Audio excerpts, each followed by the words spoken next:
Hello everybody and welcome to Fruits Basket Season 2, Episode 23, Anime Review. First off, apologies that this is a day late. I was busy yesterday and I didn't have time to do it, unfortunately, which is a shame, but hey, we got it now.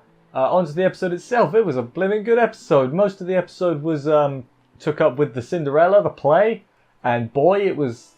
I like how it wasn't completely different, but it was different enough to make you think, like, it's kind of wacky, kind of wild. To make it worth, doing the whole thing again. I liked it. I liked it a lot, quite frankly. And then the stuff after the play, there was some, little things with a bunch of characters involved with little things, like with Uo and Toru and Kyo and Yuki and Machi. And they're just all over the place. Haru and Hiro as well, just little things. And Kisa as well, little things all over the place. And Momoji! Everybody had little things in this episode. So it certainly wasn't just a one-act show, so to speak. But anyway, let's get on with the episode, see how everything went down, and do this thing.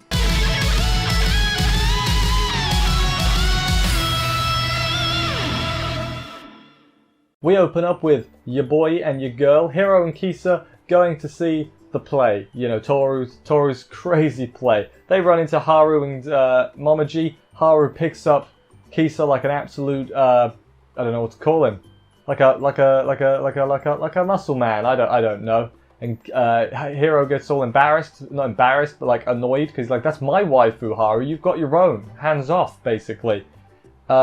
Hana's brother's there, and he's pretty funny. Just staring over Hiro's shoulder, basically. That was kind of funny too. What's the name of the play? Well, the name is It's Cinderella-ish. That's it. It's not just.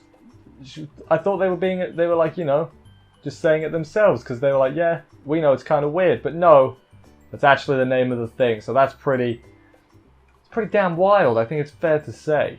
And then we get to the play itself, and it's, as I said at the beginning, mental. It's also mental. It's weird how like they've somehow kept this. It's like an abridged. They've done Cinderella abridged, basically. An abridged parody of Cinderella is what they've done, and it's pretty clever. I'm not gonna go through it. I'll go through it as it goes. Say my favorite parts. I'm not gonna tell you the story of Cinderella because I'm assuming you know the story of Cinderella. That could be just me, but I feel like that's a pretty common, at least the basics of the story. So I'm not going to, go ad nauseum on that. So basically, Hana is the sassiest Cinderella ever, and it's awesome. Toru is not evil. She's a friendly stepsister who is used basically as a hostage by the evil stepmother to get Cinderella to do what she wants, which is a good spin on it, because there's no way in hell that Toru could be an evil stepsister. Also, thank you for the person who told me that, hey, they screwed up the subtitle. She's the stepsister, not the stepmother. Fairy godmother Yuki is a hit with everyone. Lots of flash photography, 5-second poses, and all that good stuff. Hana wants to burn the ballroom. That was her wish. Yep. And Yuki was just like, nope, try again. Try a pure wish this time. Dresses out of nowhere that Hana takes the credit for making. She's not exactly the most pure of heart Cinderella. She is pretty funny though, let's be honest. At the ball, Prince Kyo doesn't want to be there. I can't tell at this point if he's acting or not. In fact, I can not tell throughout the whole thing if Kyo's acting. Generally, his lines are just his feelings. Who can tell? It could be either or, and that's the beauty of it. Uo is very funny as being Kyo's like best mate, basically. He feels bad when he has to refuse everyone dances. He feels bad when he refuses Toru because he likes Toru in the real life, don't you know? But damn it, Kyo, you're acting right now. Black dress Cinderella shows up. She got her yakiniku, which is like meat things, I guess, like meat sticks, skewers, whatever, which is a running gag. She just really wanted some yakiniku, so I guess that's a good thing. Kyo awkwardly asks us to talk, as only Kyo can do, and they talk for a bit. She says like, yes, the waves are nice, and Kyo's like, I beg you, anything but that, anything that's easier to talk about, please. She just gives him the shoe also. I feel like the Cinderella I know, the shoe it fell off, but no. Hana was just like, have my shoe. And then Kyo was like, okay, I guess I'll have the shoe. So yeah, that was pretty weird. And then we go to Uo, who is telling Kyo, hey, go get her, champ. But then she sort of breaks character and really wants to see Kurano is what we can get from this bit here. Later on, after he does his searching, Hana comes to get the shoe from him because, you know. And then it turns out Kyo was there to ask Toru to marry him. Prince was there to ask not-so-evil stepsister to marry him, I think, if we got this right. And then it seems like this whole part, the lines are blurred, because I can't tell if they're acting at this point or if Hana's just straight up telling Kyo, hey, you know, ask Toru out, you little punk, basically. What is it? She's deceiving yourself in a castle locked up alone, basically, and Kyo's like, yeah, well, that's basically what's going to happen, so what's wrong with that? Toru doesn't want that, though. She says that she breaks character to say that. A lot of breaking character. They wouldn't make it on the you know, drama industry, but it's good. It is a lot of drama, that's for sure. Yuki shows up, and what was the wish? The wish was to open a yakiniku store with her sister. So then they do that, and the prince, and he says to Prince Kyo, he's like, hey, you work to make your dreams come true yourself. Basically, again, I don't think he's speaking to the prince there. I think he's speaking to Kyo himself. And yeah, the yakiniku store ends on like, yes, you don't need to rely on marriage to do good. And it's like, yeah, I get it. It's good. And then after the play and everything, everyone's really happy. And Hiro's just like, I don't know what I just watched. What was that? Somebody help. I'm the only one that makes any sense in this place. What's going on? And yeah, I think that's accurate. Like, it was good. It was very good. It was basically, like I said, an abridged parody. And it was genius. That was like Cinderella abridged. Cinderella is owned by... Is Cinderella owned by anyone? Don't say Disney. I know they have a Cinderella, but that's not what this Cinderella is. Anyway, the play was good, is my overriding feelings. It was both funny, and towards the end there was some actual, like... I don't want to call it fourth wall breaking, but it was like, are they talking to Prince or are they talking to Kyo? Because really, who can say? After the play, Kyo is being a very... I mean, he just straight up takes his shirt off. There are ladies around Kyo. You got to go to your own area. He sees Shisho. Hana's talking to Shisho. That's pretty scary. You know what else is pretty scary? Hana being like the most friendly person ever, like friendly ordinary girl, because she's trying to get with Shisho, obviously. And it's... Kyo is very put off by it. Like, this is more scary than she is normally. Like, and fair enough, that's true. It's pretty funny. Kyo says like, hey, don't get married. Basically, please, I can't have her as my mother-in-law, I guess. As my new mom. Hana being Kyo's mum. I think I made that joke already, but it's still pretty weird to think about. Haru was the one that told Shisho about today, and they have some banter.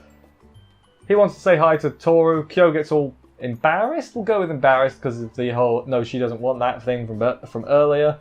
And then Shisho gets this look on his face like, I see. I see what's going on here, Kyo. I got your back. I'll pop in another day.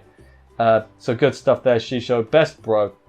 Meanwhile, Toru with Uo. Toru doesn't ask her about her outburst on the stage either, but she thought about it. That's the important thing. Kisa and the others find Toru and everything. Momoji says, hey, I'll give Kurano a copy of the DVD, and I think that's what's going to spurn Kurano into action. Maybe. We've still got quite a while to go, I guess, so maybe not. But who knows, who knows. Hiro tells Haru that he's too kind and basically lets slip, oh crap, I know about you and Rin. But Haru either A, completely misunderstands what he was talking about, or B, acts like he completely misunderstood what he was talking about. And I think it may be B. Like, he had this look on his face, so the trailer was like, oh, he knows. He was just trying not to make it awkward. Basically saying, hey, Hiro, do you love Rin? And Hiro's like, no, idiot, no, of course I don't. And he goes off in a huff. And then Kisa's there like, wait, is Hiro like Rin? I don't know if I like that. So it's all over the place. We got love quartets going off, but they're not actually. It's just two couples, but there's misunderstandings. Misunderstandings abound is what I'm trying to say. Crazy stuff there from the crew. The crew? We'll go with the crew. There's a lot of them at this point. They're basically a crew. One more and they become a squad, fun fact. That's not true. But yeah. What's next? Yuki? I think Yuki's next. Yes, it was Yuki was next. Yuki goes to the council room and quickly, like really quickly, gets kicked out to go on patrol to find the other two, basically, which is fair enough. They've been missing. What's her name? Kimi was talking his ear off, so there's that. Some girls are picking on Machi again, which is very harsh. Bullying, not good. Have we really had a bullying storyline in Fruits Basket yet? Kisa? Was Kisa? It's been so long. I feel like we've not. It seems like such not an easy topic, but an obvious topic. You know what I mean? For Fruits Basket to go for. We haven't had too much of it, which is kind of weird. Some girls are picking on her. He's gonna go get involved like an absolute champ he is, Yuki. Kakeru stops him and is like, you will just make it worse. Kakeru leaves, he's like, okay, I've got a plan, I'll go do it. Because basically Yuki was like, well, I'm not really going to back down. And Kakeru's like, I'll help you out. Just if it gets violent, you then get involved. I'll go think of something, basically. The problem is, the reason this is getting on is Machi said that she didn't think he's a prince, Yuki. What does she think he is? An airhead? Which he gets like a look on his face like, what? No one's ever called me that before. And I think that's a lot of what it is. It's been a lot of Yuki. I mean, he's been put on a pedestal by a lot of people. So I think for him to be not insulted, but basically told it a little bit more straight is almost refreshing to him, I think. Lonely too. She thinks he's lonely. Then there's a shove, and then as there's a shove, Yuki's about to get involved. But then the PA system goes off, basically saying, hey, they're going to have a Yuki photo booth in front of the student council office, and the Yuki fangirls like, oh my god, should point out these Yuki fangirls aren't the like main ones, like the girl with the blue hair, it's not her, it's like some nobodies. Who do they think they are? Come back when they're main characters, come on. This was Kakeru's plan, of course, and Yuki's like, good plan, but now I have to do a photo shoot. And it's like, yeah, it'll be fine, basically. He also tells Kakeru, hey, this is what Machi said about me. And he's like, yeah, I guess you're not a prince, you're a princess. And then they have he drags him by the ear, because they're best friends, basically. And then at the very end, I like that stuff. It was good. I definitely think we're heading towards I mean, for me, I think it looks like Yuki is going to get with Machi. That's the way it's looking like so far. But maybe I could be completely off, and it could be just friendship power. Who knows? Very end, Kyo runs into Toru. They're a bit awkward around each other, and then they're both like that we won't let ourselves think it about each other. So basically, I think they've realized they like each other now, but they don't want to admit it for some reason. Like, why, man? Kyo and Toru, they're both great. Come on, think it, guys. It's fine, please. I need you to do this. I'll pop out of my seat. I'll be so happy. And that was the end of the episode. The next episode not preview, but the title, it had Machi in it. I forget exactly what it was, but it looks like it's going to be a Machi episode, and that's good. I quite like her. She's a mystery. She's very quiet, but I don't dislike her. That's good. Even the student council's grown on me. Basically, everyone who I hated has grown on me now. Maybe hated is a bit strong. Disliked we'll go with. So yeah, this was another good episode, but what was my favourite part of this episode? It's pretty obvious what it was, but we'll let it be a mystery for all of 2 seconds. So my favourite part of the episode, what it was obviously the play. The abridged, Cinderella abridged. It was really funny, I thought, and it also had some good stuff in there too.